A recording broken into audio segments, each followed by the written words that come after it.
reshare the future of work, just so that I can take you through the future of work, because I do believe that this is such an important pillar when it comes to us managing our careers.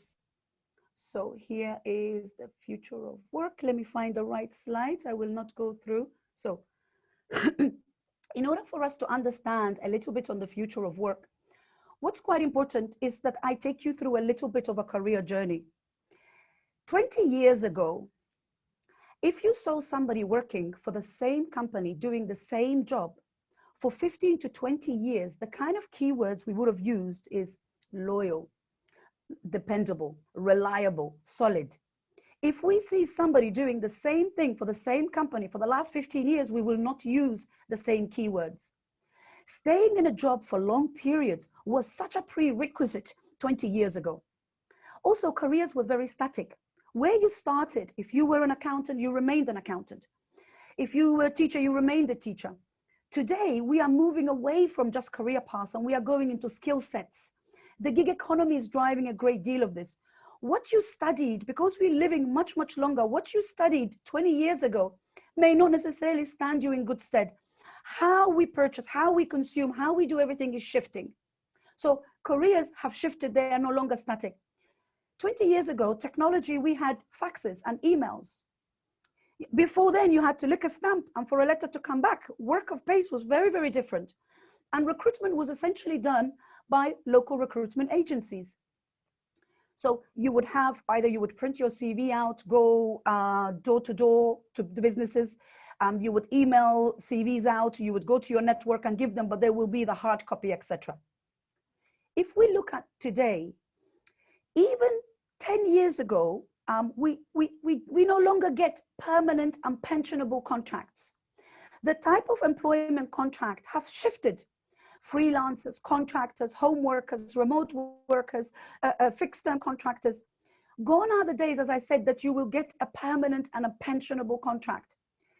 The type of contracts that we get, and this is where gig economy is basically where you do not work for one employer. Gig economy is like Uber, for example. I decide when I work. Amazon delivery, I decide when I work. Or I go on Fiverr, I take on piece projects, or I take a contract for different things. Look it up, gig economy is coming, etc. But as I said, I just want to go through this so I can do some shifting. Now, the length of service that we remain in a particular job. I would say that on average, depending where you are, 2 years. After 2 years, maximum 4. I would say 4 only if your role is very senior, very regional, if the bone you are chewing on is very big. But on average, after 2 years in a row, we kind of feel like, you know, I'm ready for that challenge, etc. So the length of time that we spend in a role has substantially shifted. And more importantly, the type of contracts that we are getting is also making sure that the length of time that we spend is different. Before Corona, the fastest global trend growing at over 1,000% was home working. All Corona has done is put the foot on the gas. Once you are online, you are now a global employee. I want people to understand that their location no longer matters. Companies are beginning to slowly wake up that the way you hire an organization, you don't need everybody always locally or in that location. Amazon has opened 3,000 jobs in South Africa for customer services for the US. Kenya is next. Kenya speaks fluent English. So a lot of big companies will be coming to, so the length of services, technology. Now, really, job boards singularly transformed the recruitment industry. Monster was the first that really pioneered. It sounds like a really simple solution. You put a job, candidates apply, you select your profiles, done. It doesn't work. It does not work. For any of you who have done recruitment, even for the lowest of the role, I still prefer to headhunt, because if I post head of HR director for Africa, I'm going to get over 1,000, even more applications. And there are literally people who sit online and click apply, click apply, click apply, click apply. It's almost as if the more I click and apply, the higher I increase my chances of getting a job. But the thing is this, there is no human who sits there and reads through your 1,000 applications. It is machines, application tracking tools. Even when I headhunt, I look for hard skills and keywords. So it's not just about a CV. It's about having a digitized keyword based. So if you are pulling a job, you make sure those keywords are present. We'll take you through the whole program and understanding how to do that. Now, as I said, job boards transformed. They don't work as much because people don't create the right CVs. And by the way, the best of the candidates are already successful in their current roles. People who are doing well, they get promoted internally and they're always growing. Those are the people that I'm after. Those are the people that will not come on the job boards. So it also depends what you are looking for. And LinkedIn, what has done is that it shifted. LinkedIn has changed, especially the last 5 years. Before it was a place where, here, I dump my CV. That's it. Let it be there. No, LinkedIn has a heart. It has a pulse. It has veins. It's alive. But it's you who brings it alive or keeps it dead. So, and I'll show you how to do that. So LinkedIn has shifted in not just becoming where you dump your CV. LinkedIn really has become where you create a digital global footprint. Digital is online. Global means you are going to connect with as many of your future network and then build that network. So let me just move up. This is just to show that as an average, if we take a business, around 25 to maybe 35 will be what I call permanent and pensionable staff. These individuals have what I call critical roles. If they leave the mission, something will happen. Then the rest of the staff is really on contract. And most of us have experienced this. You know, I might work for a big multinational, but I'm paid by an agency or something, or we get fixed term contracts, and then periphery employees. Now, these 5 trends are very important to really put fully into context. Since the internet started, definitely globalization has become more and more. Even now it's hyper-globalization and mobility. So globalization, for example, I can go into any supermarket, anywhere in Africa, and I will find products from all over the world. You see, where the product is produced versus where it's consumed versus where it's prepared or whatever else is shifted. You see, it is not unusual to find now Kenyans who grew up in Kenya in a large number that have now lived abroad. We're now a whole description, the diaspora. This is mobility. Mobility also means that 20 years ago, when I'm sitting at my desk, I'm stuck on the desk because the phone is connected to the desk. Now I take my phone everywhere with me. I am mobile. I can go anywhere in the world. As long as I have internet, I can deliver and work. Mobility means in lots of things, both through aviation, we can move, goods move. Globalization means we've become a smaller world. Now, changing demographics are very crucial, not just for employment, but also for business and consumption. There are, I don't know how many different demographics right now, but let me start with baby boomers. Baby boomers are just that little bit older than me. Then there's a generation Y, millennials, generation X. And actually, millennials have got a lot of stick for, you know, not being loyal or etc. They're just not wanting to put up with stuff. And it feels like millennials are doing most of the shifting. Actually, they're not. It is your Greta, your generation X, the one coming now, the ones that are graduating, that will really bring the biggest change and catalyst. And why is it important to understand the demographics? Because how they use technology, how they communicate with each other, how they purchase, what they aspire to has an impact on businesses. So for example, we know millennials on a global basis like to use mobiles. They don't like laptops. What will happen to the laptop in the longer run? We are now getting more wider pads so that it's now the laptop may be removed. We know that Generation X, and especially some of the younger millennials, are very ethical in how companies make their money.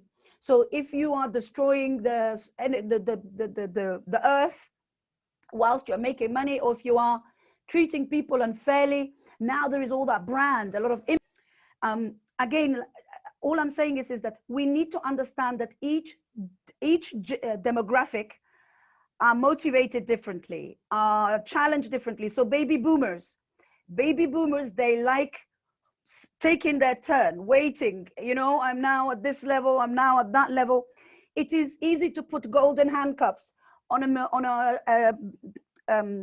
what do you call it? The word has escaped to my head this morning. So your baby boomers. So they basically will wait if you say to them, stay with me for 4 years, and at the end of those 4 years, I'm now going to give you a payoff. You will find that depends on the generation. Not all generation will accept those. Millennials have moved, like they feel like I don't have to be a certain age or a certain status to speak my mind. So what they've done is that hierarchical work structure of the seniority and the title carrying the power with it has been removed by the millennials. If you are a company that is hiring businesses and you have a compensation and benefit structure, one shoe fits all, and you have 5 different generations, it becomes very difficult, because millennials would like more holiday, more airtime, whereas baby boomers want more pension, more bonuses, or whatever else it may be. You see, each generation changes that, and then new behaviors. You see, 20 years ago, you'd have picked up the phone, you talked. Now we Snapchat, we WhatsApp, we call ourselves, we text, we go on the internet, we share our life more publicly. You know, it's lots of new behavior, and of course, technology sits at the base of all of it. I'm going to just skip over this because I've got these slides in some other sections coming in. Now, where's my, I have one slide which I cannot find. Where's my favorite slide? Here we go. This is my favorite slide. I want everyone to understand that all you do is sell your time. All you do is sell your time. Either if you are a taxi driver or you are a senior marketing director, all you do is sell your time and your IP. Now, this graph, this chart here that you have in front of you says this: the higher the demand, the lower the supply, the higher your price elasticity. The higher the demand, the lower the supply, the higher your price elasticity. You are a set of competencies. You sell your knowledge.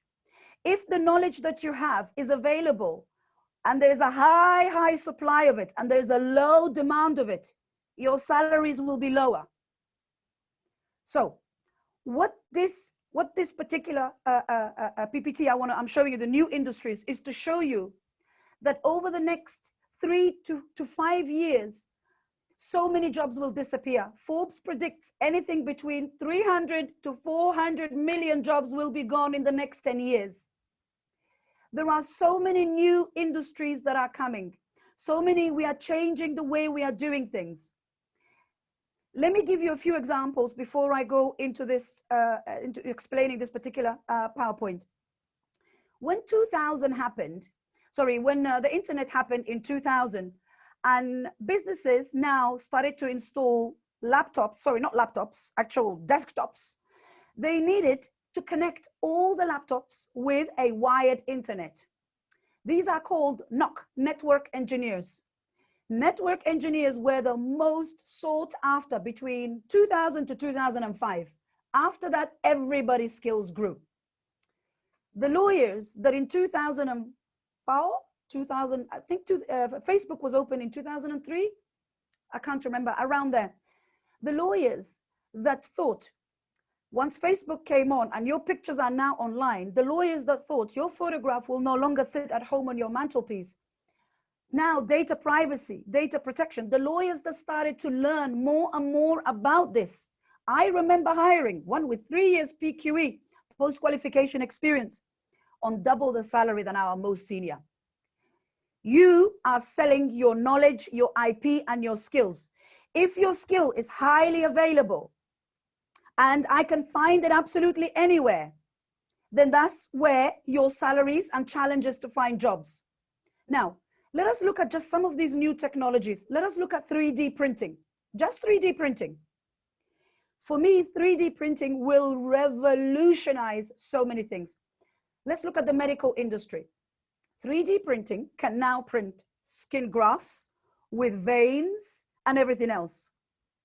You can put anything in a 3D printer, it will print.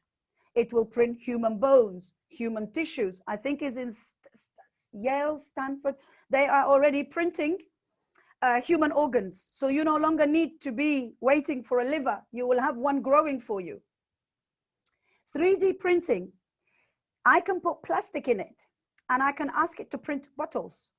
What will happen to the right now plastic bottle manufacturers? Right now, I need a place where all the polypropylene gets melted. Then I have a mold, 2 molds, and then at some point the 2 molds are stuck together. All of that is eliminated. Print. I can put sand in it and it will print me sculptures. In 2016, in China, a company built a whole block of flat just through 3D printing. If I want to innovate a new product, let's say I want to invent a new product, I need to have money to create the prototype, all the models. And most inventions were stopped because people don't have that. 3D printing, print is done it, the prototype is there. I can get a 3D printer, print right now, the table that my laptop is sitting on, put whatever in my 3D printer, it prints it. How will 3D printing shift us? Maybe we will have a 3D printer at home that will print all of our stuff. We no longer need to go and buy things. Who knows? Let us look at cryptocurrency. I mean, the fintech system, the whole fintech industry, the whole money, the way we spend it, the way we exchange it has shifted. Since I've arrived in Kenya, I have not used cash. Everything is through M-Pesa. When I go back to Europe, I'm like, I wish they had M-Pesa, because now I need a card. Now I need this. Oh, I need to find a cash point to find cash. You always need cash. M-Pesa is just absolutely phenomenal.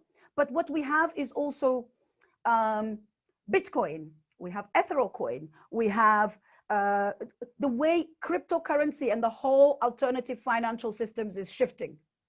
Big data is another. Big data. We keep hearing about it. As I said, if we look at, for example, drone.